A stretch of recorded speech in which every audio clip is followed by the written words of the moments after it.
അങ്ങനെ കാത്തിരിപ്പിനോട് റിഫൽ ക്ലബ് എന്ന ചിത്രത്തിൻ്റെ ആദ്യ പ്രിവ്യൂ റിപ്പോർട്ടൊക്കെ പുറത്തുവന്നുകൊണ്ടിരിക്കുകയാണ്. ആ ഒരു അപ്ഡേഷനാണ് ഇന്നൊരു വീഡിയോ ഭാഗത്ത്. വീഡിയോയ്ക്ക് മുൻപ് വീഡിയോ ലൈക്ക് ചെയ്യുക, ചാനൽ സബ്സ്ക്രൈബ് ചെയ്യാൻ വേണ്ടി ശ്രമിക്കുക.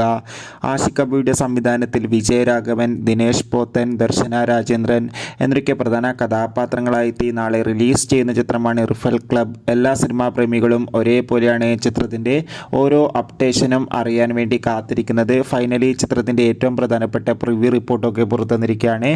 പ്രിവ്യൂ റിപ്പോർട്ടിൽ സൂചിപ്പിക്കുന്ന ചിത്രം ഒരു മികച്ച തിയേറ്റർ എക്സ്പീരിയൻസ് ആണെന്നും ചിത്രത്തിൽ എല്ലാവരുടെയും നല്ല മികച്ച അഭിനയം തന്നെ കാണാൻ വേണ്ടി സാധിക്കുന്നുണ്ടെന്നും എന്തായാലും ചിത്രത്തിൻ്റെ കൂടുതൽ അപ്ഡേഷൻ അറിയാൻ വേണ്ടി കാത്തിരിക്കാം. ചിത്രം നാളെ ആയിരിക്കും തിയേറ്ററുകളിൽ എത്തുക. എത്ര പേരാണ് ചിത്രത്തിൻ്റെ റിലീസിനായി കാത്തിരിക്കുന്നത്? തീർച്ചയായും കമൻറ്റ് ബോക്സിൽ രേഖപ്പെടുത്തൂ. കൂടുതൽ സിനിമാ വാർത്തകൾ പെട്ടെന്ന് ലഭിക്കാൻ വേണ്ടി നമ്മുടെ ചാനൽ ഇപ്പോൾ തന്നെ സബ്സ്ക്രൈബ് ചെയ്യുക. അപ്പോൾ ഇന്നത്തെ ഇത്രയുള്ളൂ. ഈ വീഡിയോ നിങ്ങൾക്ക് ഇഷ്ടപ്പെട്ടെന്ന് വിചാരിക്കുന്നു. അടുത്തൊരു വീഡിയോയിൽ കാണും വരെ ഏവർക്കും ബൈ.